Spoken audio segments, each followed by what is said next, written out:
No sound so far.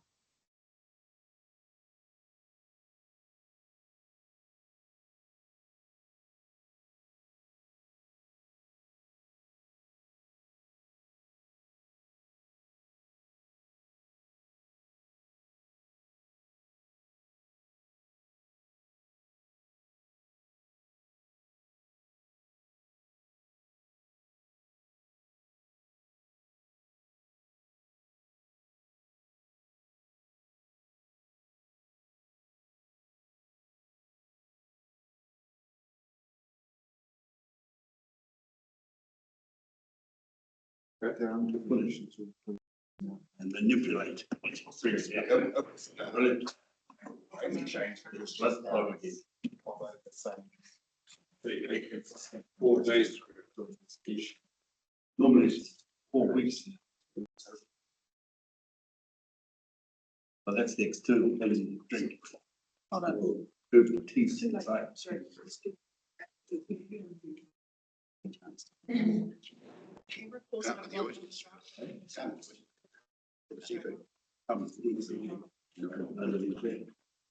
Bring it to council. On the alcohol.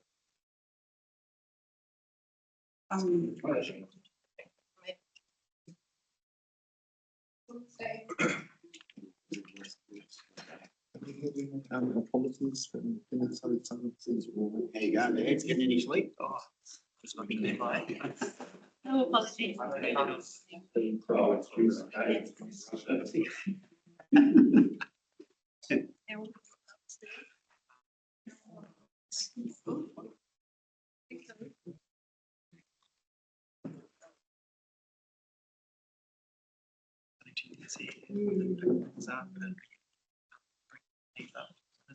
Morning, Mark. About 10 o'clock, we're going to get started. I'll just check we're recording. We are recording. And I am going to open us with our council prayer. Kia inui tātou. E te atua ka tuku mātou kia kaha mai ngā māngai ko te whirihia mo te kaurihira o te hiko tika ki te mahi.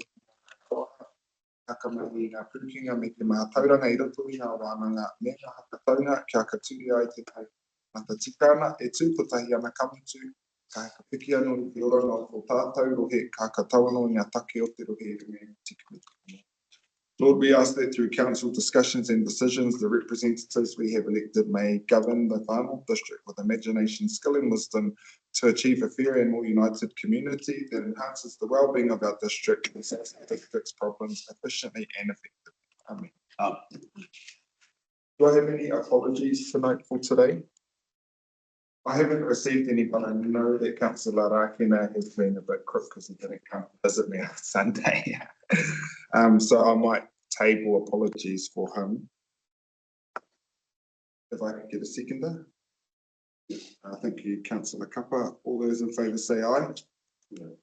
Those opposed to abstentions, that's carried. And he might end up joining online or might have been to the doctors and be on the mend and turn up. Wait and see. Just by way of mural announcements, I have been passed a note that we are a finalist at the Water New Zealand Conference for the Operations Award for the Ahipara Wastewater Supercritical Community with Ahipara Takiwā. So that's really awesome to see. And I'll also note that for item 6.4 community facilities and maintenance annual report, we also have City Care in the room as well, and we'll bring that one up to the top of our agenda. But before we get into the reports themselves, we have a deputation from Frank Edwards speaking about the return of unused land. Tēnā koe, Frank. You're very welcome to sit down, join us at the table, speak at the podium, whatever you feel comfortable with.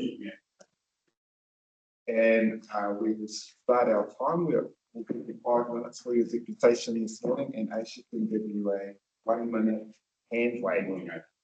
Otherwise, it's great to have you here. And just so you know, this is being recorded and it will be published to our council YouTube page following this. Okay. In 5 minutes, I'll get straight down to the specifics of the situation. I'm beneficiary of trust called the SGA Units Trust. The council purchased under the Public Works Act a lot that our family owned in 2003 for $750,000. Now, the law, I was lucky enough to meet a lawyer who was employed by a public body in Auckland to deal with Section 40 of the Public Works Act, which says that within a reasonable time, any surplus land that is acquired under the Public Works Act and Section 40 must be offered back to the people that the public body or the applied the Public Works Act to. The case law says that reasonable time is 1 year. Now, the purchase made in 2003, and our trust did not receive any offer of any surplus land. And in 2003, believe me, there was a lot of surplus land that had been involved in this purchase. It was a 100-acre block, and the council had a sewage system on it and a rubbish tip. So that's the first point. There has been no offer of surplus land back to the trust. Of course, that was a long time ago, and the trustees were all old men, although we've replaced them with younger men. The trust was finalised in 2019. However, case law says, and the judgment said that in the event of there not being any offer back from the purchaser, i.e. District Council, that the rights that pertain to the original person that or in this case, trust that the land was purchased from the past to the people, the beneficiaries of that trust, i.e. myself and my dead sister's children.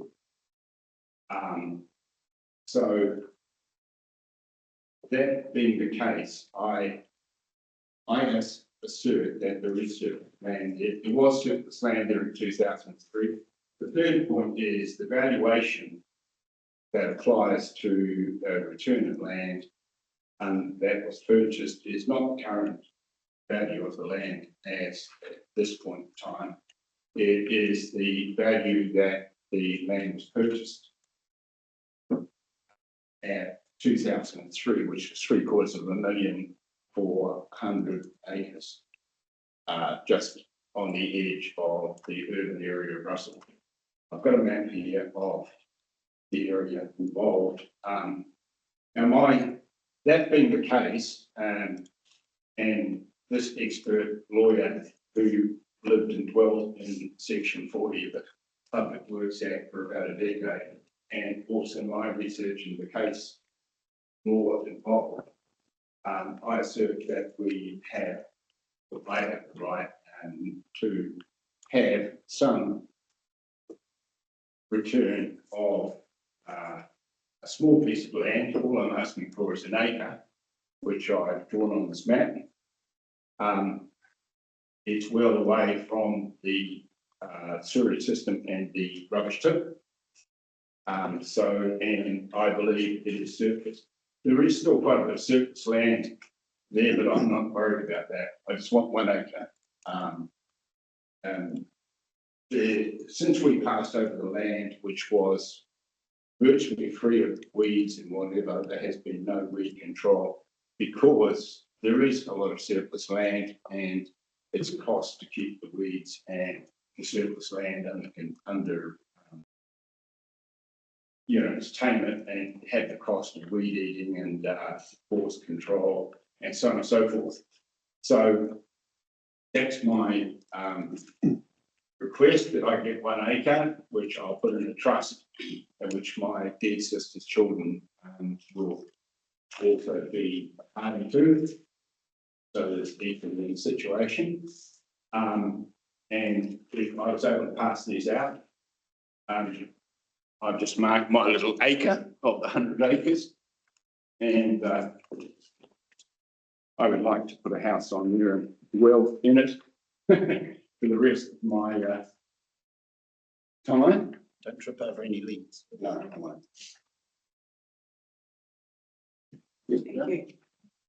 So,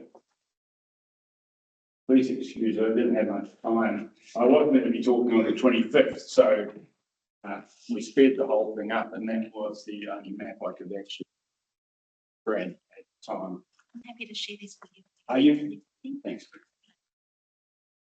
Okay, I've probably chewed up most of my time. I'll go back to the the broad context of how the transaction took place between our trusts. It took place initially when we were approached by the Russell Town Council to provide an area at the back of our property. 5 minutes? Sorry. And so we said yes. And then the amalgamation of the councils and the Far North took over from the Town Council, and we negotiated quite vigorously that our rates, whatever would have been charged in rates, the payment that we got for the use of the tip. Then came the famous low-profile sewerage system, which proved not to be. And we said, yes, we will allow a sewerage system, very low-key sewerage system, onto the land, and that was at least was agreed of 30,000 a year, which we offset against the rates that were put on the entire property. That was made obsolete by the fact that the council had to upgrade the sewerage system because there was an oyster farm, and the quality of the effluent coming into the oyster farm was not being high enough, controlled highly enough by the low grade. So then the council decided to purchase the land under the Public Works Act, which was never discussed or intended, because you may not realise it, but if you have a rubbish tip and sewage system on your property, value of your property goes down by 3/4 to 1/4. So instead of it being worth 2.8 million, it was worth 750. So that's what we got in compensation, and we really didn't have any approach from the council to say, look, a lot of this land is not required. You people want any back. But that's what I'm saying now. We'd like an acre back, and out of 100 acres, that equates to about $7,500 worth in compensation to the council.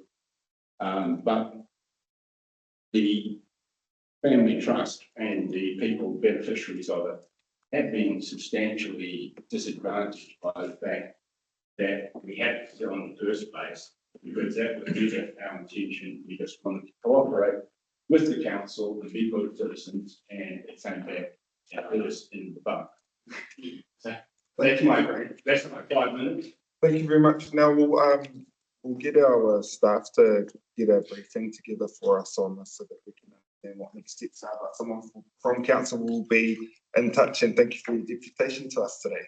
Thank you very much. And just want to say that Kelly Stratton, who I've been dealing with, has been truly pleasant, helpful, and there's no animosity between us and the council. We just want to get a fair and friendly resolution of the situation as quickly as possible. Thank you for your time. Very much. We're now going to go to our meeting proper, and we're going to jump straight into item 6.4, Community Facilities and Maintenance Annual Report, which can be found on page 69. So our visitors to the table, and I'll pass over to Ruben to give an opening audit for this paper. Thank you, through the chair. With us today, we've got Nick Edwards, who's the operations manager, and Ed Hadfield, who is the head of open spaces maintenance with City Care. They are today presenting their annual report, or their annual opportunity to come before this committee to share how they see the contract in its first year and how it's been operating, lessons learned. I've provided a cover report in the agenda that picks some of the highlights, but they have a presentation prepared that they'll walk us through. And I just want to thank them for being here today to be able to present and also answer any questions of the committee. Thank you. Sure. And sorry if I missed it. So if you could introduce yourselves to us as well, please, It would and be your good. titles. Absolutely. Firstly, yeah, I'm Nick Edwards. I'm the branch manager who runs the daily as well as contractual operations for the team up here. I'm based in Waipapa myself, which is a 2-minute drive from the depot location. And yeah, I have ultimately been responsible for what's happened in the first year of running the district facilities contract. My name is Ed Hatfield. I'm the head of open space maintenance for City Care Property. In my role, I work across New Zealand in both operational and strategic positioning of our open space maintenance, and a regular visitor to the final district council, which is never an issue. We're coming here, and I give support the community council and the wider team that we have. So, thank you very much. And we will cue a presentation.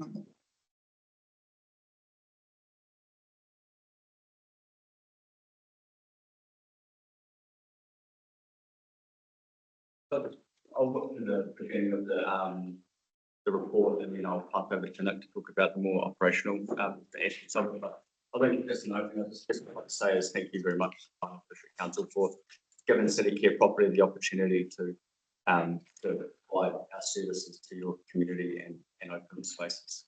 As an organisation, always to the local community and the people that work with. We commenced the contract on July 1 last year. We worked with the incumbent contractor to employ as many employees as possible for a sensitive time. Since then, we've been growing. We made mistakes. We learned from them. We worked with opportunities. And I think more than anything, we're proud of is our people and the passion that they have for the community. So what we do when we come into a new community, we come in and we work with the incumbent, we grab the people, local organisations, always about where we strive to be a new company, we strive to stay into. Our purpose as an organisation is to enhance the well-being of our communities. And these are based on the values of we discover, we deliver, and we care. We have some strategic priorities, which are that we are a social infrastructure organisation. What that means is that we deliver what we're good at delivering. We don't spread ourselves out wide, but really focus on delivering social infrastructure. We are a good Kiwi company, and what that means is that we do things like we pay the living wage, we focus on local, and profits and things like that generate and stay within New Zealand. People and their safety are the heart of everything we do. We're really big on training. We are all about upskilling and providing future opportunities for our people. We work in public spaces. We work endeavour to work in the most safest manner as possible. So our plant equipment, every week, our people are trained, competent in the tasks that they're doing. Things like, unfortunately, at the moment, there's issues that are arising across New Zealand around lone workers and some of the negative social interactions that we do have with members of the public. So we put our staff through training to how to deal with those situations. We always strive to deliver a world-class service. What that means is we are always trying to evolve. We're always looking for new, innovative ways of doing the work in a more sustainable and efficient manner. And we build, we operate, and we maintain, and we renew. So we can do the full cycle. In terms of contract, so the contract is split into 3 separate wards, merged into one contract. And across them, we do inspections and maintenance of parks and reserves, public toilets, cemeteries, burials, water blasting, litter and waste, public assets, and reactive work as well. There's some key numbers in there. There's 33 playgrounds. There's close to 500 acres of open space maintenance that we mow to a variety of grades. And we work across 19 different town centres, and there's 72 public toilets in 44 locations. The public toilets for us is a big key, especially this time of year. So you talked about a seasonal demands of the contract that we have to adapt to. We increase the servicing of the public facilities by 50% going towards Christmas. This is a little bit more detail on the services that we deliver. I've got half of note. This is his passions, this is his team. Yeah, so I just sort of touch if we could, sorry, flick to the next slide. Yeah, I just sort of touch on a bit of our local supplier spend. When we first came into contract, we had 24 people, and it quickly became apparent that we were quite short. Where I've grown it to at this stage is we're at 34, and we're going to flex up to potentially 44 over the peak season. The way the contract has been set up. 44, he said flex to 44. Yes, over the peak season. So, and that represents the frequency of June, July period where we've got a single serve throughout the district in a lot of aspects, flexing right up to potentially 6 serves on certain areas. For example, the Russell area over the New Year's period, it'll go from 1 service in the July period to 6 serves over that period. And being able to flex up and down very nimbly within this district is has been a challenge to date for me, and a bit of an eye-opener. So it's definitely something I'm learning through. It's been a big learning curve over this first year, but I think from where we've come from to where we are now, we're in a lot better position, and I think it's only going to grow now that I've got a year under my belt to actually see where the constraints are, where the opportunities are, and how to actually manoeuvre and manage the team the best we can within the resources that we have available. Where we started, when we came on board, we had three subbies on board, 3 subbies and suppliers. I've grown that to about 40, and that's continually growing. All of that funding is basically poured back into the district. As you can see within the pie graph, there's about 75%, which is flooding back local, and then the remaining percentage being split down into national and then international spend.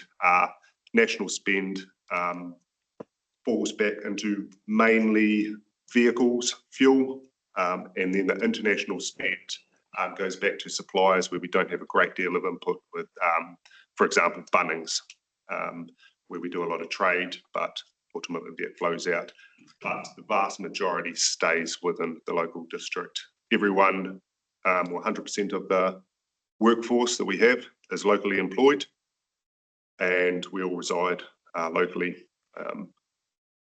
At contract inception, I was the only person who came from out of the district, and I was originally from the district but moved away for a job opportunity, and then this allowed me to come back. So we are 100% local, and everyone that you'd been seeing previously has literally taken a jersey off one, put on the City Care jersey and delivering the same output.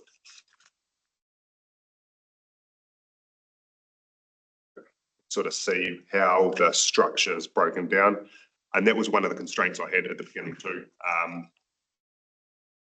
Hitting the ground running, it took me a while to sort of understand where the constraints were, and what inevitably fell out was that I didn't have the appropriate management structure for the district, and what we needed to do was split it how the district is split into different wards within my capabilities within the wards. So building the actual management structures allowed me to then manage a management team rather than 24 individuals, and that's allowed a lot more accountability and actually picking up on all the small areas where potentially right at the beginning we didn't know where we were missing out on. And as the community yourselves, you probably would have picked up on that at the beginning. And what I'm hoping is now that at the end of this, if I get some feedback that we are heading in the right track, I'm sure there's still going to be gaps, but I'm hoping that we're on the right trajectory. And there, like the branch structure says, went from 24, we're at 34 currently. And yeah, as we roll into November, we'll be pushing up to the high 30s and then into the 40s, and then obviously tapering back off on the other end. When we flick over to the KPIs, what we have here is a bunch of the district facility codes and where jobs are logged. Most of this is in a reactive space, and this is probably an area that caught us out in the beginning, because when we came on board, I didn't have the awareness of how much reactive and structures work there was going to be from hitting the ground running. So where I had a staff of 24 to deliver the contracted scheduled workload, we got hit very hard and very fast with a lot of reactive RFSs coming through. And at that point in time, I had one person to deliver the entire district. So that was a pretty big learning curve and took me a little bit to catch up on and then get an understanding as whether it was going to be continued so I can actually justify bringing on more staff, or whether this was just a flex within the different frequency within the month, or hey, I actually need to grow in this area or that area. As a result, basically I've needed to grow in every area, from the reactive, the structures, the playgrounds, subbies, the entire workforce for the reactive and structured programs. From the graph here, we've managed to reach a 99% rate. Where there may be some potential confusion is, and the reason why I say this is because we get approached a lot on the street from members of the public saying, hey, why haven't you done this? Why haven't you done that? And it's trying to take them on the journey that, hey, just because they log a job doesn't mean it filters all the way back to us. So because they've logged a job doesn't actually mean that we're not doing it. It just means that it's either sitting in the system or it hasn't actually logged, come back round to us. And that has been, I suppose, something my team has had to sort of deal with on the ground, because it is quite a common occurrence, I suppose, getting approached by members of the public. But that's just part of the job, and get along with that well.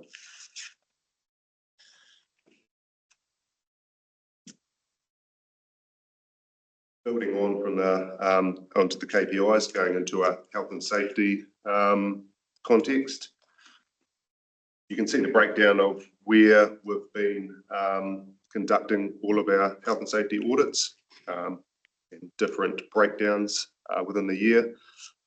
You'll see there's two spikes there. One of them's from a long-term injury and another one's from a vehicle accident. Long-term injury, we're still managing that person. He's still on our books and we're trying to bring him back to recovery. And the other one is from a vehicle accident where a person happened to be under the influence and crashed and ran off his vehicle.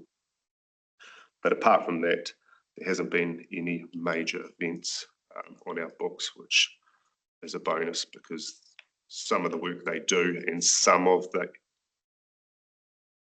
areas and timeframes that the guys have to work from, there has been a lot of potential for workplace injury. And where I will build on that is areas like the water blasting in Kaitaia. We've had a lot of physical intimidation where there's been gang presence come and physically stealing equipment from the team, doing intimidation, stealing the stuff from their vehicles and sort of taking off with what they've got. It's not an isolated event, but it is a challenge that we do have to work through within the constraints of, hey, what can I resource this to? What are the other options we've got available while still actually delivering on the community contract? So all in all, there are a lot of challenges. I think we're on the right track, but it has been a big learning curve this last year.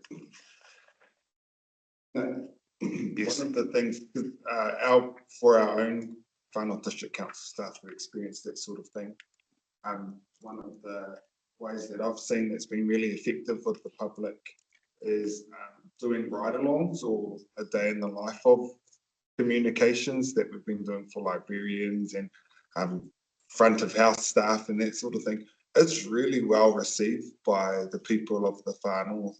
Even comms that we've done in the past or shared around road workers. I've got a few cousins who are lollipop boys or lollipop girls across the district, and they always get the brunt force of someone who's hoo-ha about the state of the roads. So maybe that could be something that we could consider using our amazing council comms team to do, go for a drive around with you and go see what actually happens. And it makes your staff, like real people. They're real people, they're part of our district, but maybe that could be something that could be considered. Yeah, absolutely. I'm sure Ruben's going to volunteer for that coming up. So no. No, use a mower. That's all I've got as far as the presentation, but happy to field any questions because there's, I suppose, a key area of interest. Thank you, Nick. I'll just note that we have with Councillor Foy, who's online, sent through a number of questions that Ruben has noted to make sure that we get back there. One of the things that I picked up on from thematically from her questions as I read them as they were scrolling through, and what you brought up as well, is the interactions with residents, like, hey, I've sent in a request, you haven't done this sort of thing yet. And a lot of that sort of thing can be proactively managed through better communication. And I saw some examples come through there around like real live dashboarding around when things are, or the scheduling being up on the website, so that this is the same conversation we have about our roads, right? Is, hey, that lawn's getting long, it needs to be mowed. Actually, it might be scheduled for next week. So if you're able to access when that schedule is, I'm not going to make another RFS for 10 people to handle because I'll wait till next week, and if it's not done next week, then I'll put it in. So there's great things there that we can probably capture and share, and I've just noted that taken all that down. Yeah, as early as June, we've committed to start providing monthly reports so that all these questions that are being raised are of high interest, not only to members, but certainly the communities that they represent. And we've been working together to try and get as much detail or information in those monthly reports so that we can catch spikes or trends on a monthly basis and adjust accordingly. I think what the community is also requesting is also just detail. Is when are things happening? When is my get maintained? So we're trying to understand what those reporting requirements are. But I think that monthly frequency allows us to adjust, import, include relevant details that are operational in manner so that we can have pretty transparent operational rhythm in terms of reporting. Today's presentation is really focused on the annual performance and things that have been learned obviously you're hearing from the team that there's been some major adjustments that have been made to make sure that they're satisfying the contract. And so that comes with lessons learned, but we're committed to putting this in front of this committee monthly to answer any of these questions that might come up. And certainly any ones we can't answer today with the team here. Before I go to Councillor Radish and Councillor Vucic and check in with Councillor Foy if she's got any overall questions for you. One of the things you shared there that got me excited, one was that you as an organisation are living your values and paying a living wage. That's great to hear. But was that flex season that over the summer periods, you know, you're going to have to build your workforce. Now, one of the things that our council is incredibly enthusiastic and passionate about is getting rangatahi into jobs, and that's why we are a member of the NES Task Force for Jobs. I'm just going to check in if you've had any contact with our coordinator at all, and if not, we're going to tee up those lines of communication. We have some funding as well that can go towards. Already been in contact with Jenny. Yeah, sorry, Jenny. But yes, that's the answer to that question. Yeah. I'll go to Councillor Radish. Yeah, thank you, Mayor Moko.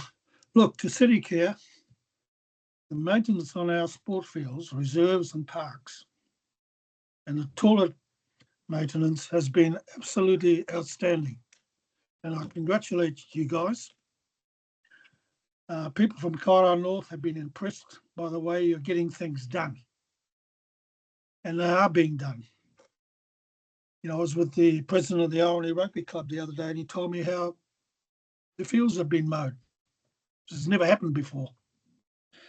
I'm a little bit disappointed, the comment you made about the thievery that's going on in Kaira from your facility. Is that from Matthews Avenue?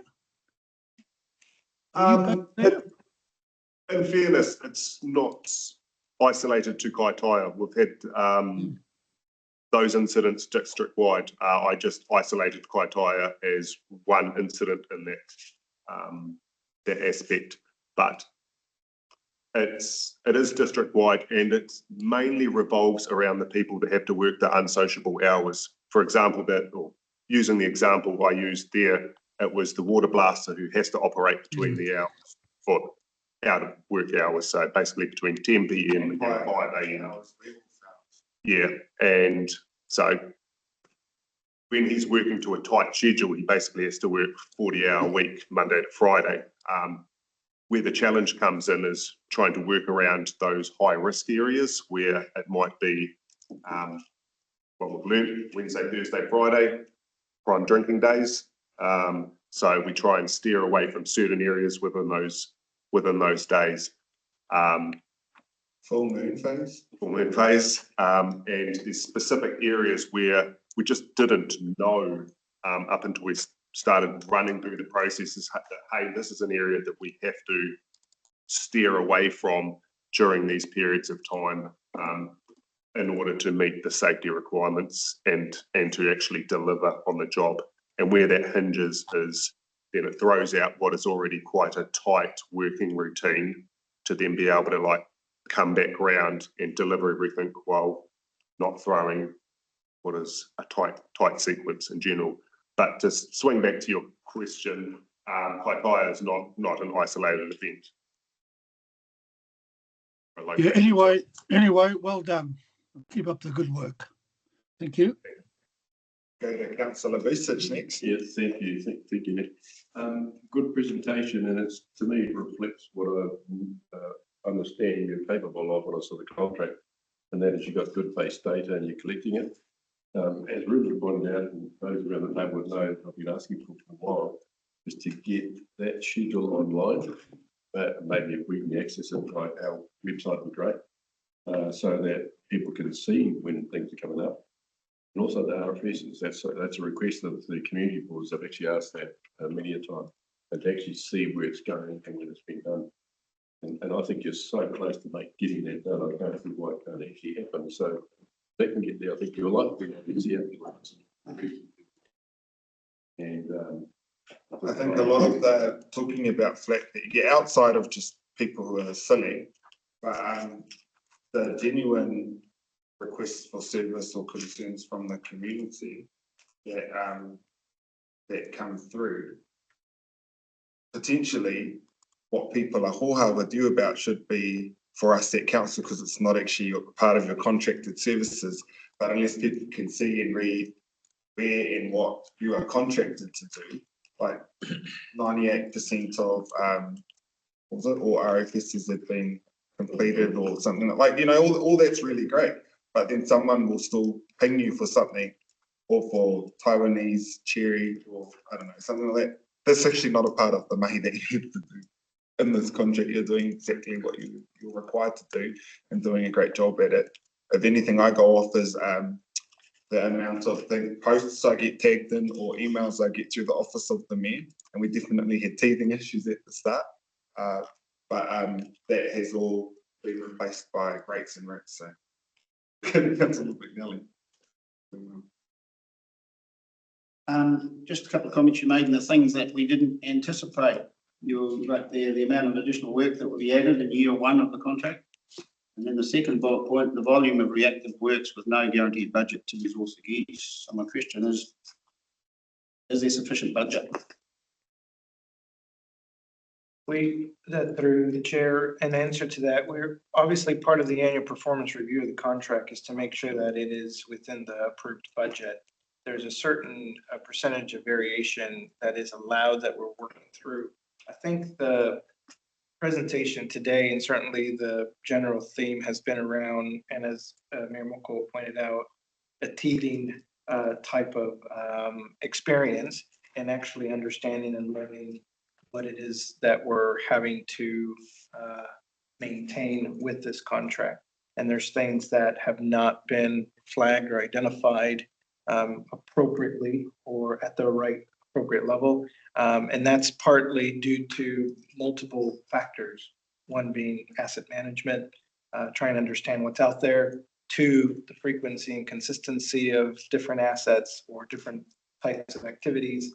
He's brought up the issues around security and considerations to resourcing to work around, or if we have to work in those time periods, is it costing us additional staff to resource just to allow for appropriate level of presence?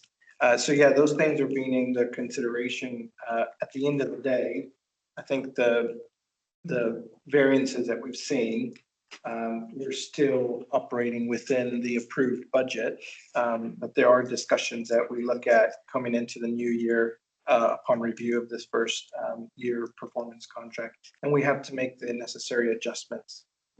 Yeah, the reason I asked that was you start off with 24 staff to deliver the contracted workload, and then your RFSs, there's about 2,027, I think I added up. And that's a lot of little job items in addition. And so my point was the volume of reactive work with no guaranteed budget. You say in there key areas of focus, complete asset mapping and GIS integration. And we need that across all our assets. It's not just our facilities or whatever we call these ones.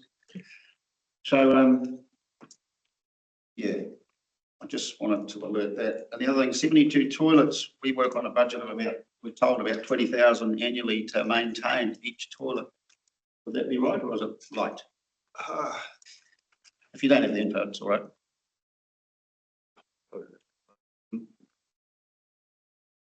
Yeah, I don't have the info for that, but we are working on a variety of either new structure to aging of the structure. So yeah, I don't want to answer that. Instances involved, I'd imagine, that it. The geographic location of part of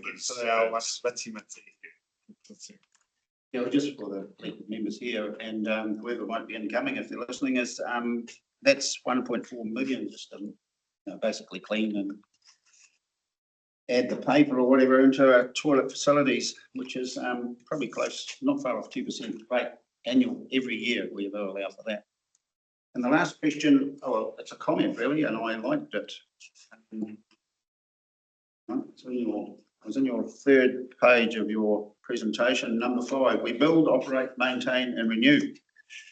And we've as a council, I think we've failed across a lot of our assets. By build and operate, the maintain and renew, we're missing that part of the puzzle. So I congratulate you on that part of your presentation. Thank you. One of the things we've actually done during the first year is done a bit of a pilot around asset conditions and focused on key facilities. And one of the things we'd like to do in that space is to try to help the community and the council with budgeting. So we'll go in and we'll effectively assess a facility and then put a program of work out for 5-15 years, give a bit of a life expectancy. So, and that kind of wraps back into your comment around budgets for unscheduled. It also provides a bit of a platform from both us as contractors and you as council from a budgeting point of view, where you can then build a program where you say over the next 5 years, this is potentially what we have to invest in that space. Council can provide a budget, we can provide resources. Through that, we can use local people and gain some efficiency. Yeah, and that life cost of the asset is critical to what we do in trying to establish a reasonable rate level to cover it all. Or we have to review the level of service. I'm going to go to our Koukou Community Board Chair Gardner. Thank you so much, Michael. I just want to ask if the Kaitaia Town Square has been added to the city care contract yet, please. It's been put forward for being put forward to vary into contract. We're currently going through the contract variation at this stage, but it is as part of the contract variation. Looking quite shabby actually, with weeds in the weed net. And also the gardens around the district, well, in Te Koukou.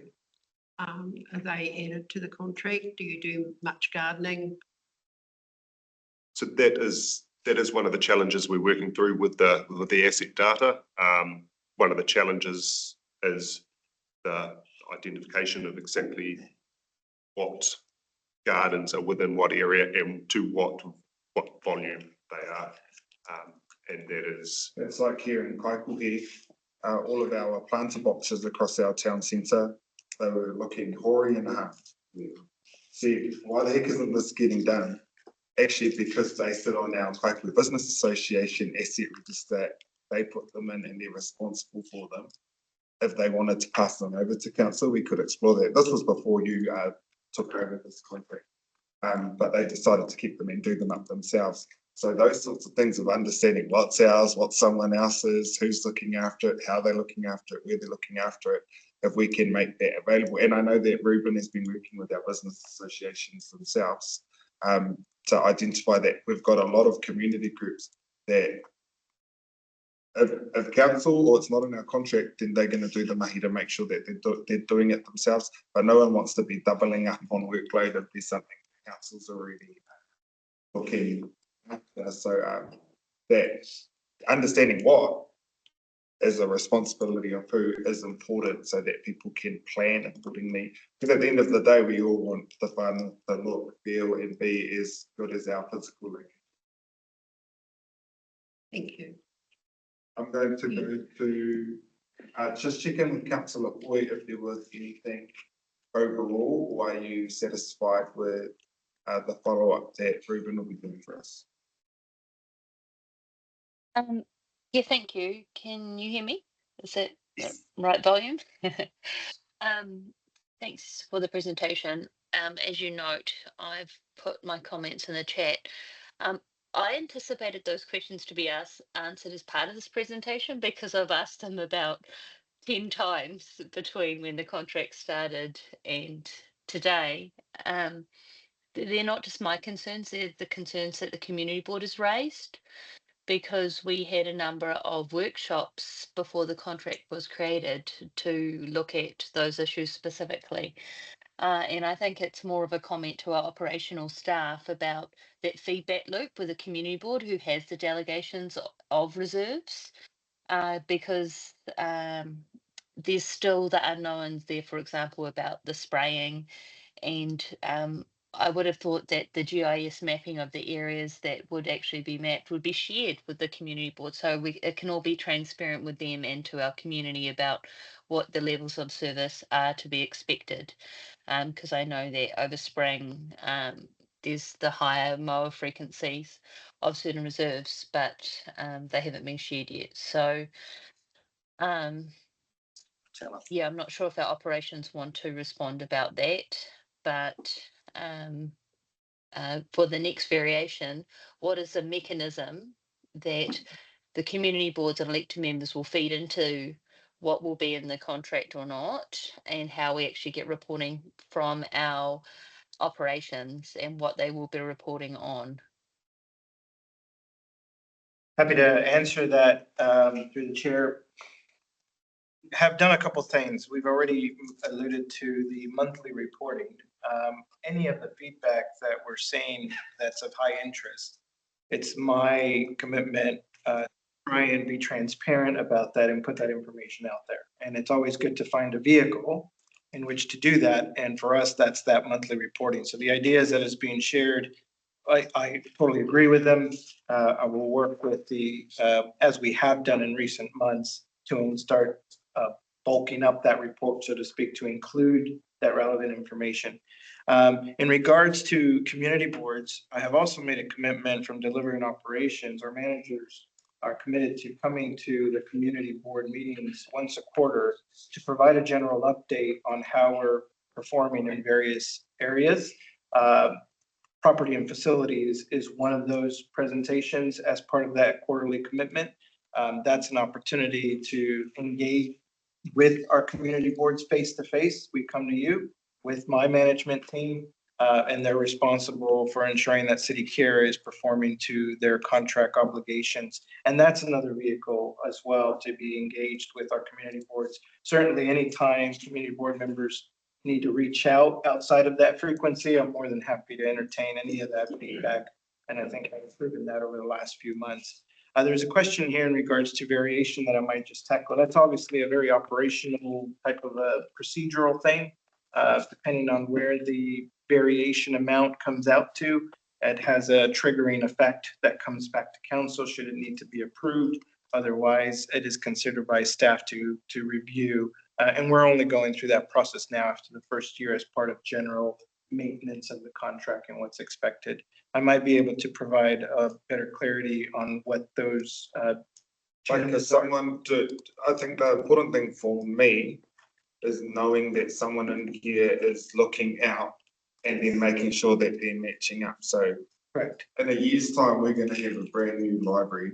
Correct. In the middle of our town centre, and then there's budget there to upgrade facets of our Koukou town centre, and it's going to look all pretty, and there'll probably be new garden beds that go in there. Has somebody already looked out to know that, hey, that's going to need to go on our City Care schedule when we go ahead? The Kirikiri Business District Business Association are currently working on extending their those pretty flowers they put out across the summer months, so that it, there's going to be more across the whole town centre. And I know that City Care have got some facets to that. There's somebody looking out at that and making sure that missing link is ready to go and all that sort of stuff. Just to that comment, Mayor Koukou, it's important to note probably that we recognize that we've had a significant challenge in the property and facility space over the last year. High level of turnover, especially at the leadership levels. That team has now been fully recruited. We've been actively working to get skilled individuals into those roles, thankfully from the region. And we're making some significant improvements in contracts management in the way of auditing, monitoring, looking ahead, planning, has been a top priority for me to make sure that the team is well equipped to handle that. So we very optimistic, obviously, but proof is in the pudding, right? And I think the monthly reporting, the quarterly meetings with community boards will help keep us accountable to you all to make sure that we're following through with what we said we were going to do. And support, obviously, by our team over at City Care, who, as you can tell, is very interested in making sure that they deliver a quality service for the district. I think the main thing that I note in that is there's a lesson to be learned here with our Bonfire Town Square that we want to learn from and make sure that we're not, before we get this brand new beautiful space, and then now I'm hearing that it's got weeds or gunk or I don't know what the heck's going on there. That's sad for our district. So how do we make sure we plan accordingly so that it's already set up to succeed? I'll just check in with our Bay Islands Whanganui Community Board Chair Ward if there was anything else from her. All good, thanks, Me Moko. Thank you. And I'll just check in with Councillor Rakina. I know that Ruben, did you capture his one? And I'm not sure. I haven't, I'm just still waiting for feedback from staff. Staff on that one, we'll follow that one up though. But just the timing of Councillor Rakina's brought up, and this because I go running down Rangihamima is a little settlement just outside of Koukou, and the community board 5 years ago put in a new footpath so that it's a decent run. It's like 4K, you know, you can do a loop. Often, especially when we get into spring, you know, the wee-wees end up being taller than you are and they're lower, so it goes crazy. But that's one of our prime, you know, fly tipping spots. So what he's noted, and I know too if I actually down there, is that we could have the mowers finally come through, but the rubbish is left there. And so is that a separate job? And so he's trying to understand how that all works with the, you know, if you're going along to do one and you see that, do you wait for the RFS before you do it or things like that? Ruben can follow it up properly, but I would assume that when you are out doing jobs, if there's something else that while you're there, that your staff just sort it out. Or log it themselves if it's not something that they can do safely or appropriately. Yeah, we do log that. We proactively use City Watch, the City Watch app through our employees, and that's proven to be the most effective way. And we've got a good process now where the cleaners will go through at 4 a.m, notice toilet cistern's been smashed up, they'll log it, and generally later that morning or that day, the job has returned back to us, so we can then send someone out to repair that. So from a year ago where there was no real process in place and things happened intermittently and sporadically, there's a process now and it is working. Where we do get caught out with people saying, well, why don't you just clean this up while we're here? We do it to a small scale, but when our mowing operators are out mowing, they only have a certain amount of capacity to pick up illegal dumping, for example, and if they were to pick up illegal dumping on every spot, it starts to build up pretty quick, and then they find themselves doing trips to the tip, and then it puts them on their what is a tight schedule behind.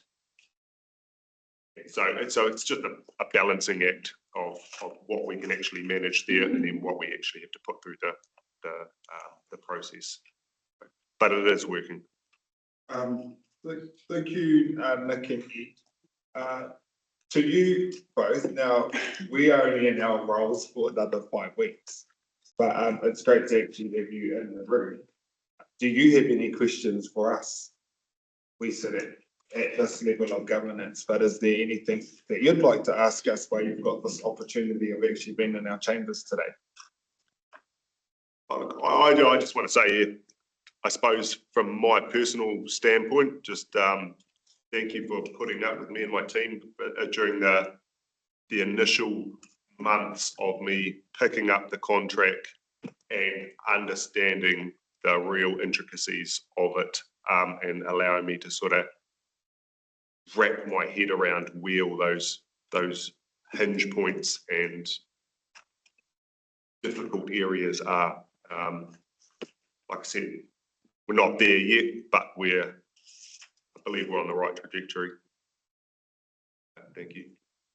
Thank you. Before we actually move the report, I'll just check back in with Councillor Rakina if you had any further questions.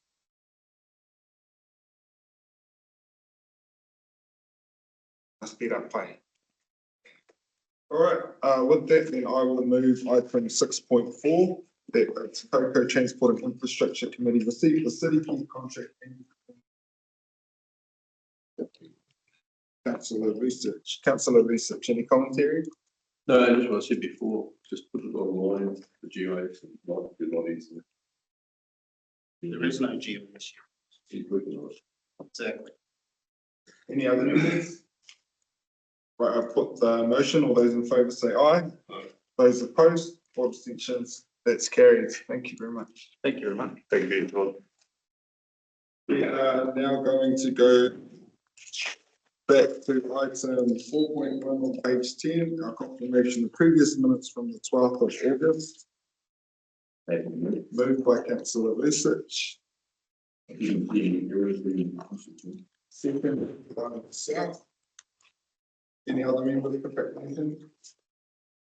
Right, I'll put the motion. All those in favour say aye. Those opposed or abstentions, that's carried. We're going to go now to item 5.1, our water insurance portfolio members update on page 18. Pass over to councillor Court in the first instance. Councillor Court. Your Worship, I just want to read to you an email that I received on the 3rd of September from Rob Gilmore. Good morning. I'm very pleased to advise the new road maintenance contracts will be advertised tomorrow. These have been reviewed by Morris and Lowe and are now complete. This is a big milestone for the Far North District Council, as potentially these contracts will last up to 10 years. The work that went into these contracts has resulted in the New Zealand leading document that will provide FNDC the opportunity to develop the network into one of New Zealand's best rural networks. So thank you to everyone who provided input and support on this journey. Tenders closed 2-3 October, with tenders to be let at the meeting 1 February 2026. 2 points to note. These contracts will require a higher level than previously to manage, as council will need to take more direct control and hence risk under this model. So the new hybrid model, and in particular the professional services contract Morrison and Lowe are preparing, needs to reflect this. And the membership of the evaluation team for these contracts needs to include people who clearly understand the specific and unique needs of the Far North District Council. That's all I have to add. Thank you. Thank you. That's great to hear. We'll go to councillor McNally. Yeah, I also got that email. Well done, Rob. And it'll be interesting to see who actually has a crack at that contract going forward. The concept was to drag a few out of the woodwork. As far as other issues that we need to think about, the dust control product for application, it actually needs to be ordered now. So it's just a reminder to staff. And then commentary from myself, last year was a disaster. We spent 900,000 unsubsidised as staff made an error in the list of sites. There was also an issue with the quality of the application. You look at that. Your NZTA had or has an approved subsidy for sites that qualified through their NZTA network. And only a few of our sites will qualify. But the dust policy needs to be part of our 10-year unsealed strategy, which is not yet complete. But it also needs to, we also need to look at our rehab design. It needs to be provided by our council or our council consultants, not by our contractors, and there's a saving there if we do it that way. So if we just note that, get that dust control product ordered, please, and make sure the sites actually qualify under the NZTA dust matrix. I can see Marguerite scribbling furiously over in the corner there, Kapwai. Do you like my notes? Over to councillor Radich for water portfolio. No report. Moko, everything's okay at this stage. I wonder if, because this is our last transport and infrastructure portfolio committee meeting, and then a new council will be getting sworn in October or November, and their first meeting will be in December. This is our last opportunity to ask to make sure that summer preparations are underway for like water shortage committees, for communication around that sort of thing. And so I'm just taking this opportunity through this, with your leave, Councillor Radich, to just ask for some comments. Yeah. Every summer comes around and then people get nervous when the content is coming up, and then we'll ask the questions, and then it isn't underway, but we just haven't been told that it is, and then the comms come. So can I just get some commentary around that? For you. Because the new council won't have the opportunity to ask those questions until the 1st December meeting. So our water shortage management plans call for the committees to be stood up by the 1st of December. So there's no kind of wait and see anymore. I think we did have one hiccup with notification, and I ironed that out in the previous summer. So very clear about when the meetings are, the order of notification and the decision making. So those come through to water portfolio holders and to yourself initially, and then are followed up by Friday notices just to update everybody. So I'm confident that the process that we had summer just gone is ready to go again and streamlined. Thank you for that. I will move that. Could I just jump in and say this, that yeah, we always have a problem with water shortage in the Kaitai area, particularly because of the drought, and it's the same in Koukou in the area and even on the east coast. But because we're hooked onto the Sweetwater aquifer, this shouldn't be a problem. If the Aoni River drops, which does happen if we get a drought in the far north.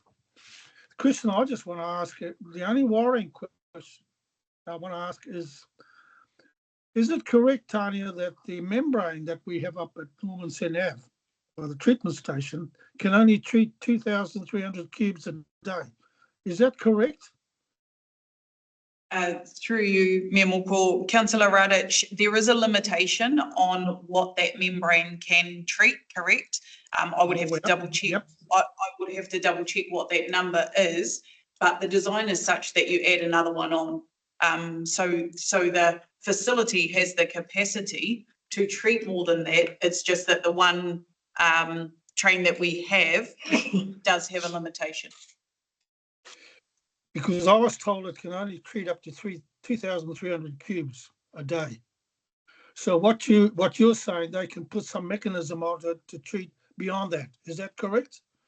So it's yes, correct. So we have it's a clip-on, correct. Well, why don't you do that so we can stop getting water in from the Aoni River? I mean, so this is ridiculous. You know, the people of Kaitai don't know that we're at this very moment we're mixing crystal clear water with dirty water. They all believe that the water is coming straight from the Sweetwater aquifer, which should be that policy. And I don't see what the problem is in not clicking it on, that extra mechanism to the required 2,600 cubes.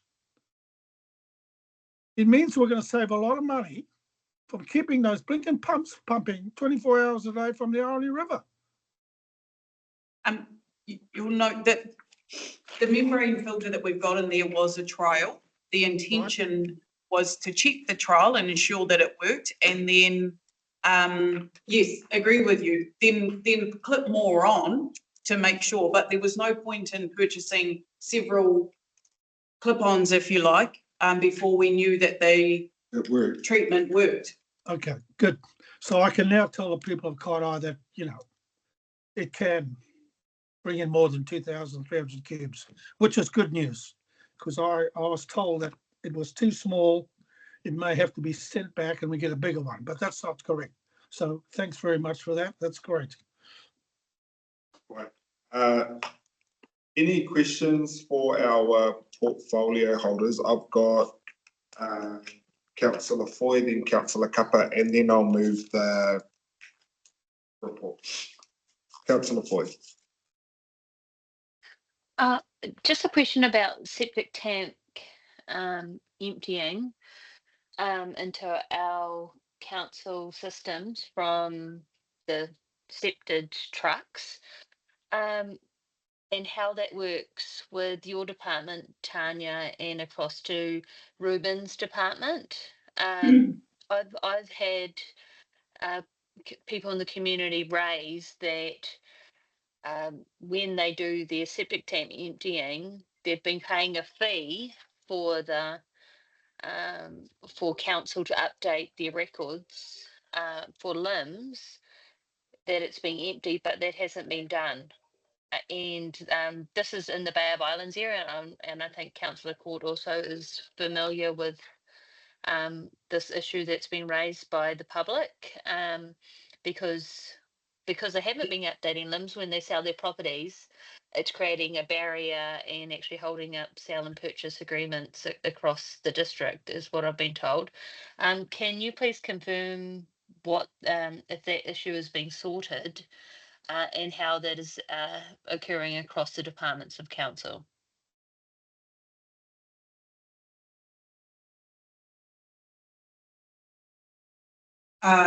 Sorry, I'd have to ask behind the scenes. I'm not quite sure what you're referring to about the limbs having to be updated. Sorry, Councillor Foy. So every year you get, there's a reminder for people to clean out your septic tanks. I think it's every 5 years. And then you get a reminder again, and then they have to go and empty it. So as part of the limbs that our council has, it says, has the septic tank been empty to comply with the health license requirements and operation and maintenance of the system? But that hasn't been occurred. Charlie's next to you, he's familiar with this issue. Councillor Court has said that she can help answer this one. So this question came about, I was contacted by a customer who had a sale and purchase agreement in his property stall because we had not updated the records that his septic tank was compliant. I raised that through an RFS. It's been handled internally. It was while you were on leave, so you're forgiven for not being fully across it yet. And a system improvement process has been initiated by the team to make sure that that is captured moving forward.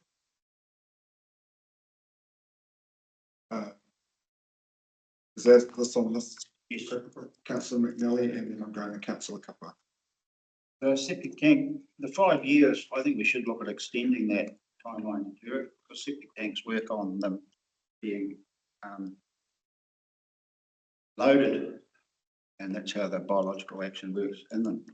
So I just think we should look at extending that at some stage. Staff could report on that. 5 years is too short. Talk to me, the fellows will clean them out. They probably love the work. I didn't even know that was a thing. I'm learning. All right, Councillor Kappa. Yeah, is that for all councils that they fitted at 5? With just that thing? Don't know, but I don't think so.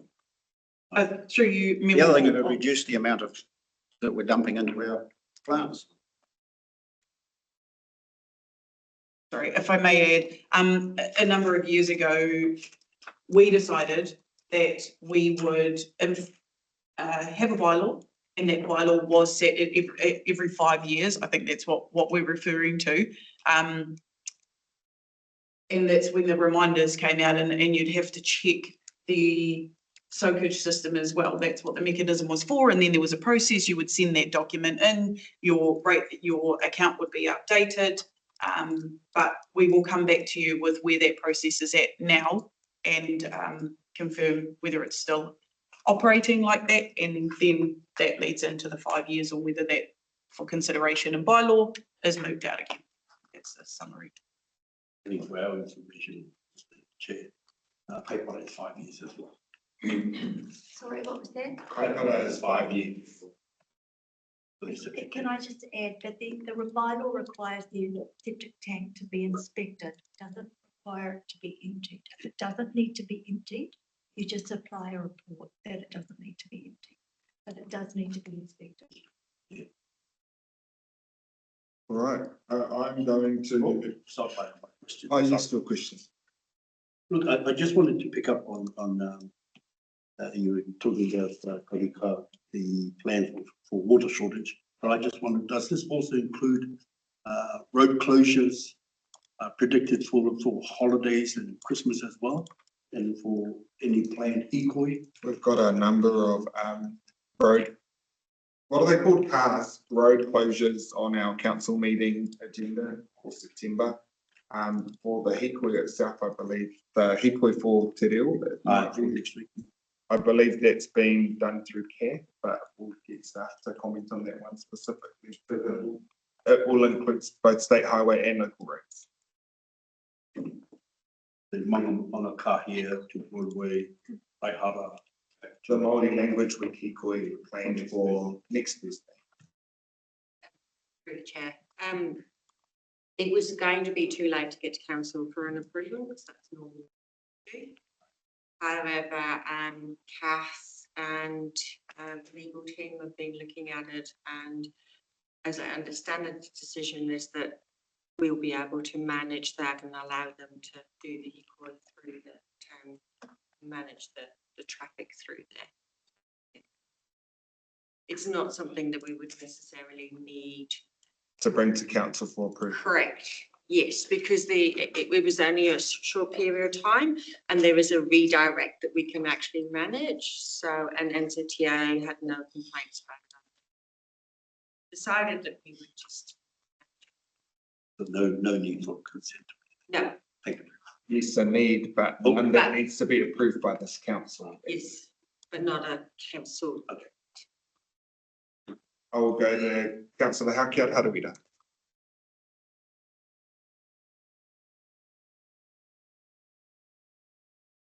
Ko ngū koe a? Sorry. Morena, I'm not sure whether what we're talking about seems to be a number of issues, but I only wanted to ask about the Pukepoto footpath.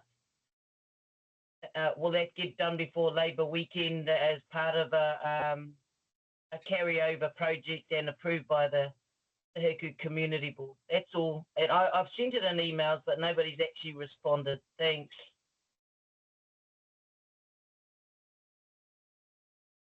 I agree. If you could chase that one up for us by the end of the meeting, it'd be really great. Okay, I'm going to move the water and transport portfolio members' reports. I will change the recommendation in the agenda and remove Councillor Pleskovich's name because he's not here, and I'll get Councillor McNally to second that. All those in favour say aye. Aye. Those opposed or abstentions, that's carried. We're now going to go to our item 6.1 on page 19, our Te Koukou open resolutions action points update. I should get a member. Councillor McNally, and seconded by Councillor Vucic. Councillor McNally.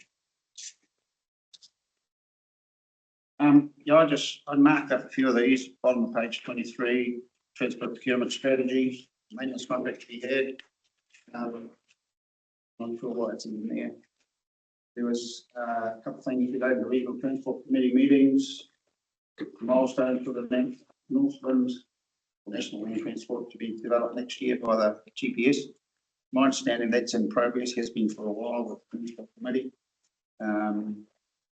Rather than Kevin Hoskin, by he was overcome quite a number of things, including burying culverts, over 7,000.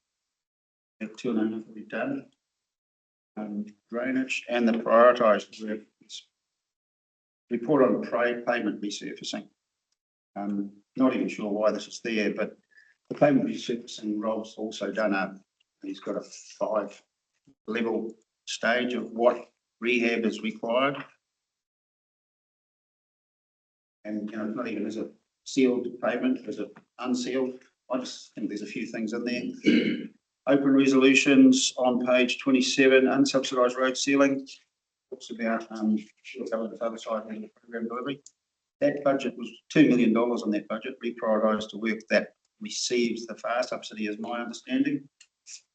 Capital program delivery update refers to the Strand and Russell. Why can't we just leave the temporary changes as they are for now? They obviously work. It's just going to cost money, and it'll end up like our speed reduction, and then ripping signs out up again. Cost a lot of money. Operational response to the commentary and those questions. Thank you, councillor. We're just working collaboratively across planning and policy and transport at the moment to understand. Obviously, we've had some deputations and contributes, etc., in terms of what these things need to look like. We're just working through options with the relevant parties and the community board members at the moment to understand what the aspirations are and what's available in the budget. And where that budget comes from. As I understand, there isn't a lot set aside at the moment, but we would like to make some changes coming into the summer season. It's just working through the details and coming to a resolution with the community board on that regard. Users of the disability car park need to be front and foremost in that conversation. Who I've heard from the most about the trial not being successful for them being able to utilise their disability car park. Right, we'll go to, I've got Councillor Vucic, then Councillor Haukaparawira, then Councillor Ford. So very quickly on page 25, the only thing I'll comment on is Carey Road. That's Murray Carey Road, Carey Road. The not more traffic there with the dump station being there, and it's a high crash area. Just wondering if that is just, that's not being dropped. Not for the safety in terms of rating, something we just can't completely ignore. So can anybody comment on what's actually happening here? If anything? The lighting, I understand, is that there's no plumbing, so we're going to do nothing at this stage. What about following up on the high crash incident?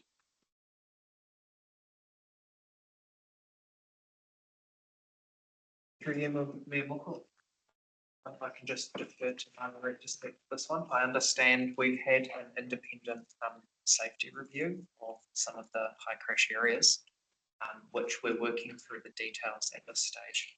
I can't speak to the response specifically on the paper in front of us, but where there are improvements to be made, we're going to be working through that. And if anything needs to come back to council in order to give effect to that, that will be the next course of action. I'll just add before Margaret offers any further intelligence on this one, is I think we need an update to this. A few email chains going around, but one of the questions I asked on this one itself is, because we've gone back and said that there's no funding for proper lighting in this area, and lucky we're going into summer, if the days are longer, so it's not dark when the dump's still open. But we've just been told there's no funding, but has someone actually looked into how much it would cost? I remember one of our sister city delegations who came into this chamber a year ago offered this council 10 free streetlights. They're like solar power ones that are brand new or something. So, without knowing the actual cost or the requirements of that sort of thing, there are potential solutions that are there. Or if the cost is prohibitive for us to do it, then we owe it to go back to the deputation member to say, hey, was the cost. And those businesses down there could potentially say, well, that's a cost that we would like to incur. But rather, we've just said no. So I'd like a follow-up. Councillor Koukou. Can I just chime in on the Carey Road one? When I read that, it says this item will be closed and won't be included in future agendas. Item 3, line item 3 in there says this is a high crash area at the intersection. My concern is if it gets closed, we don't put it forward as a potential funder in the next National Land Transport funding round. So I think we need to capture all of our intersections that are at high crash risk. And we need to be putting that forward through our low cost, low risk work program. This will not be the only one.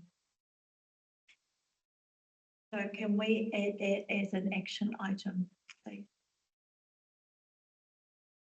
Margaret, anything you can add to the jigsaw piece? I'm going to go to Councillor Foy. Oh, sorry, Councillor Harui, did you have another question? Hi, kia ora. That was my concern too, about Carey Road. One, I don't know how a briefing paper can address the issues that were raised because I haven't seen it and maybe it's been sent, I don't know. But, you know, like when people bring us major issues like this, that, I don't like the fact that it's been said, oh, we'll take it off the agenda. But I would only think something would come off the agenda if it's been resolved. Likewise for the lighting, I support the idea of having, we've got to come up with some solutions, some workable solutions. Not say, oh, there's no money, we can't do it. You know, so I do like that idea of solar. I don't like, I really want to say I don't like the idea that when people ask us to do something, we have to come up with a solution. If not now, it could be later. But if it's urgent, it should be done soon, and we've got to come up with an alternative.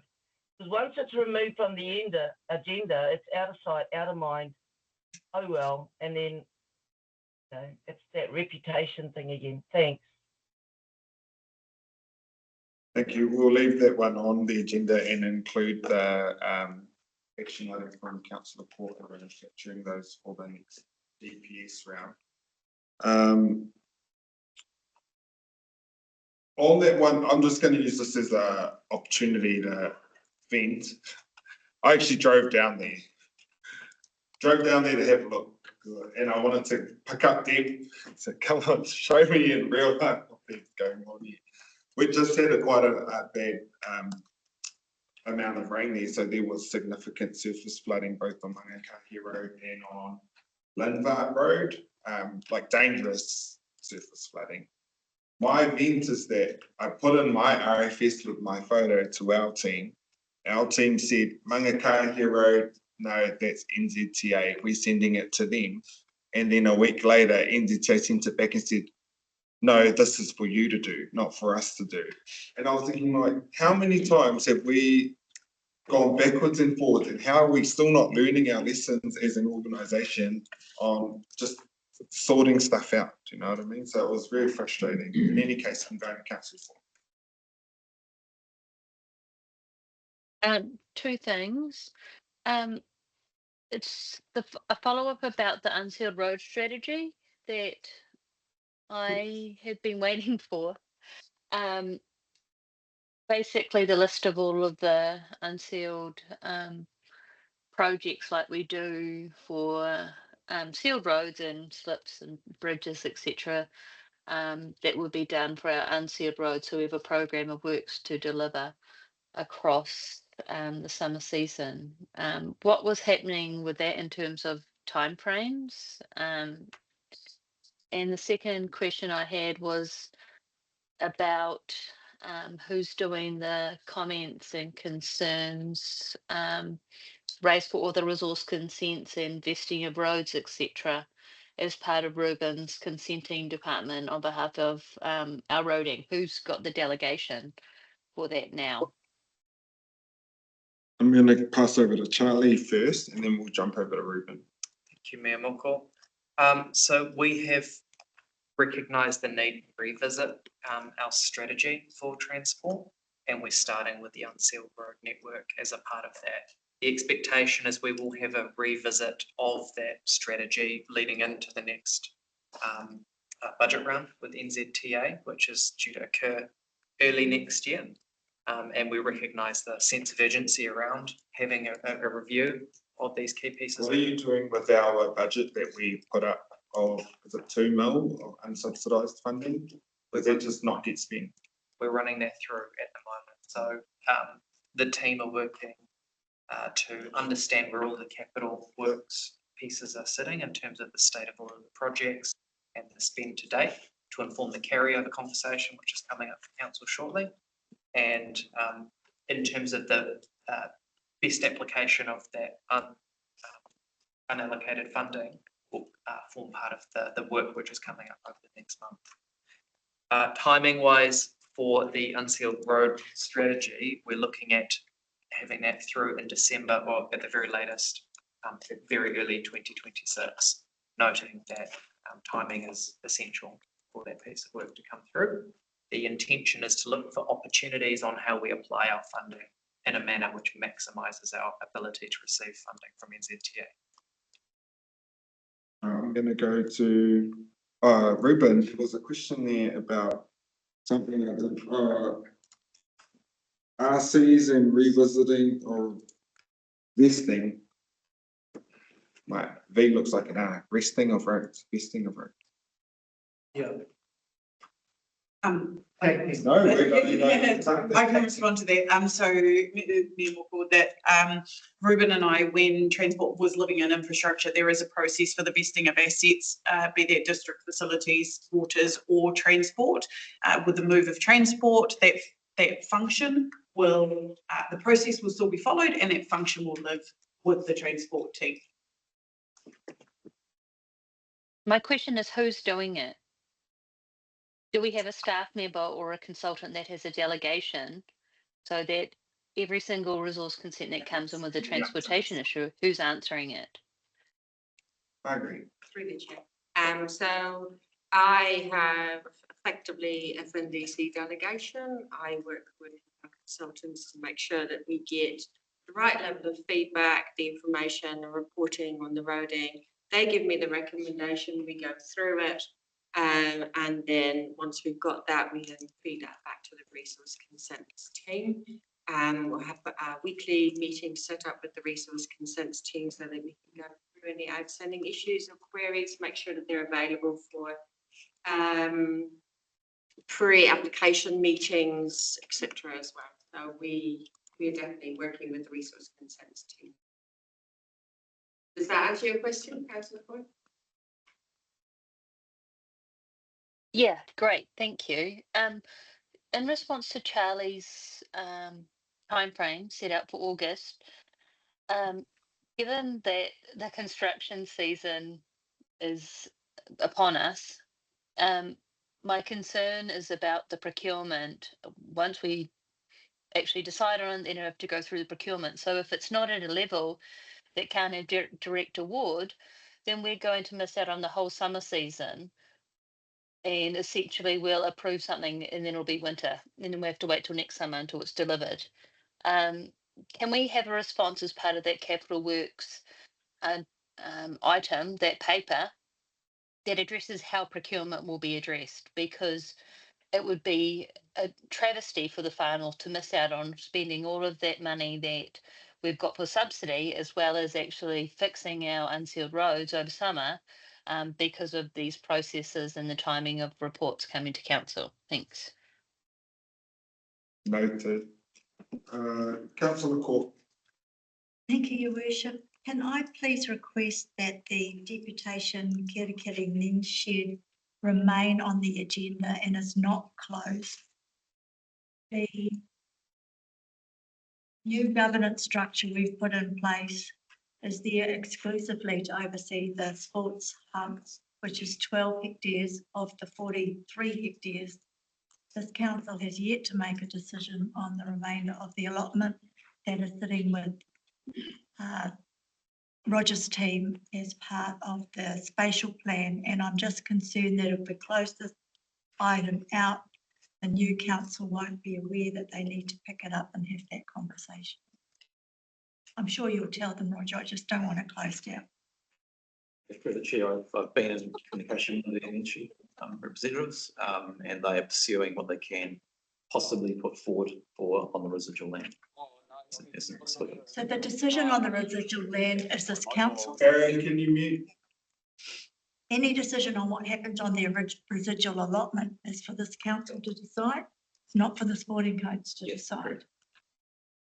Can I talk to you offline, because I have another opportunity for the men's shed that's been put to me by a private landowner. Thank you. Can I also just get the Te Haura o Ngāpuhi deputation to stay on? That's one I need to follow up, because Dalton has been messaging me furious around this development contributions thing that I still need to keep on the list somewhere for the new council or for me or for. All right, Councillor McNally, right of reply. Yeah, just in response to a couple of things. The work program for next year is already set out in the RDD 24-27. The funding that we're looking at will apply to the National Land Transport Plan and GPS will be for the 28 to 38 10-year period, if we go that long. The road maintenance contract that's just gone out for tender includes a lot of the prioritised work program, including drainage, reseals, rehabs, and things like that. And because that's part of the maintenance, it's not capital.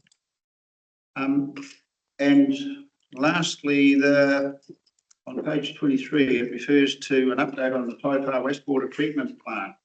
Are we purchasing land? That's been in play for years, that I know. Where are we at with it?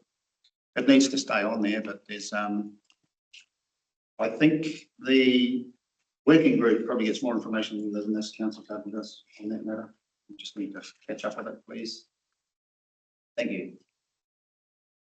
Through you, Member Court, yes, Taipā land purchase is still on the cards. I see I have an appointment to meet on site next Friday, so provide more of an update after that. But it is also a condition of consent that we investigate the discharge to land, so it will remain.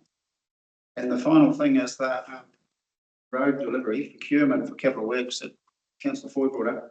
We approved a panel of contractors to do a lot of this work. Are the procurement team using them? That's the question I have. If not, why not? And that would speed up the process quite dramatically if they are in play. Please check and need a report back at the September meeting, please. Councillor Hopkins, hopefully the right of reply has been given, so I will be taking it to the vote now. If you want to pop any questions in the chat box. All right, all those in favour say aye. Aye. Those opposed or abstentions, that's carried. Now we are 4 reports in, 19 to go, but does everyone need a break or should we get a couple more out of the way? Okay, let's go. Item 6.2, page 29. Our infrastructure compliance report. I will move if I can get a seconder. Yeah, Councillor Vucic. When I look at these high level, I look at the little traffic lights. Traffic lights look good for our water treatment sites. The traffic lights, we've had one go from red to amber to yellow, which is good for the monthly compliance for July. So, Councillor Research. Councillor McNally. Wastewater treatment sites, if you look at the 12-month rolling average, 11 of the 15 non-compliant. Some of them are not requiring enforcement or an abatement notice or prosecution, but there's a bit of work to do there, which I guess is why we're heading for local water then. I think for some of them too, regional council requires it to be compliant for an entire year before they'll take us off their naughty list. Councillor Hauke, how do we go? Kia ora. I've seen an email to everyone, but really it's about Taipā. And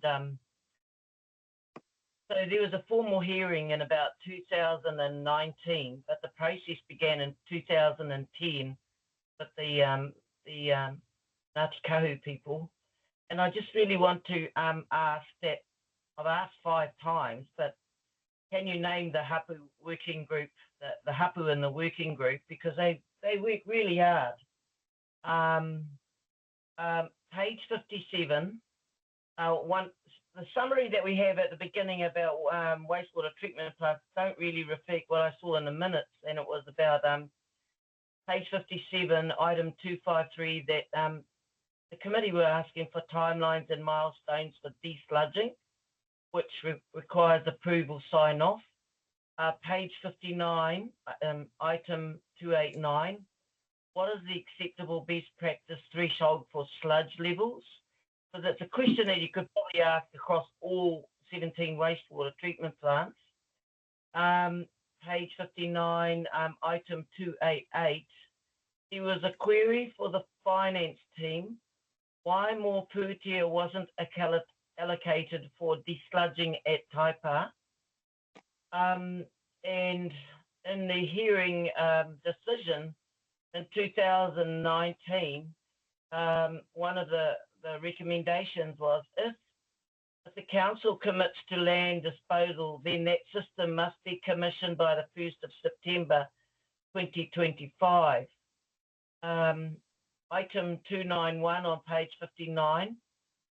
There's one of the action points is there to draft a formal letter to council recommending site 20 for detailed design and discharge to land use. So this working group have been working pretty hard. And, you know, what I find is there's this in-house kind of ahua that, I don't know if it's a simple process, but everything takes like a very long time. Page 58, item 273. One of the action points is to set up an agreement from council that they will reimburse the BOF budget to dislodge the maturation ponds if council doesn't have the funds at the moment. So I don't know what the BOF budget is, but you know, obviously the committee are so worried about the high sludge levels in the maturation ponds. And I see that the guy there is actually dipping his, whatever that EC unit, 250 millimeters into the water, whatever.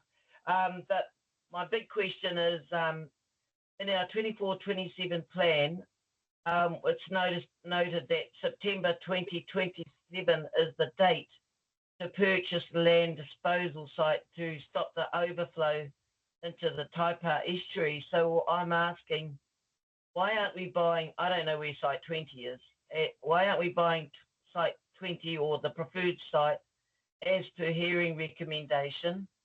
The date that we have in our 3-year plan is like 2 years later than the hearing recommendations. And in 2 years' time, the land price will have escalated.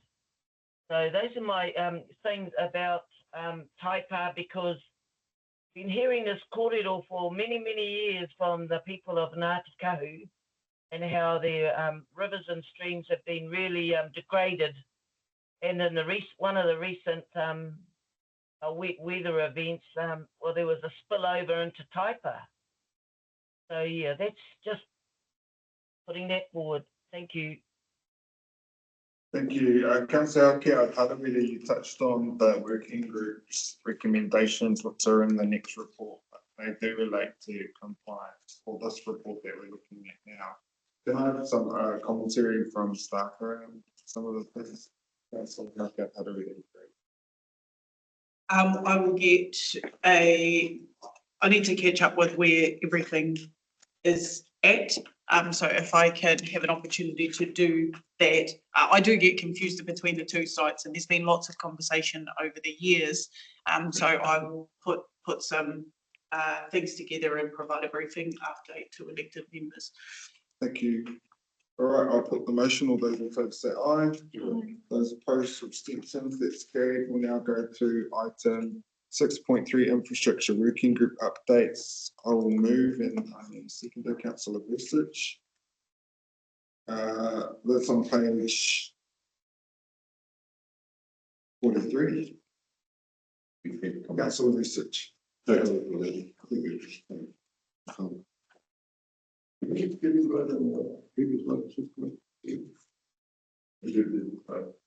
Any other commentary? No. I'll put the motion. All those in favour say aye. Those opposed or abstentions, that's carried. We'll now go to item 6.5, with community facilities and maintenance. Our water operational report. That is on page 69. These numbers. 85. 85. Pardon? Did we vote on 6.3? Did I vote on 6.3? We're going to a break. I'll see you all back at 12:15. This will be the lunch break and then we'll finish the meeting.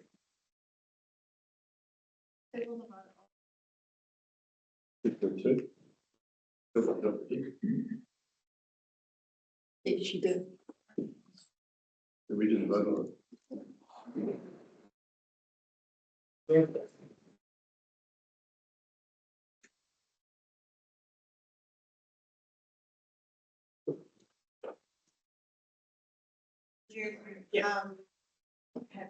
We're not voting in favour of those. No, I'm voting.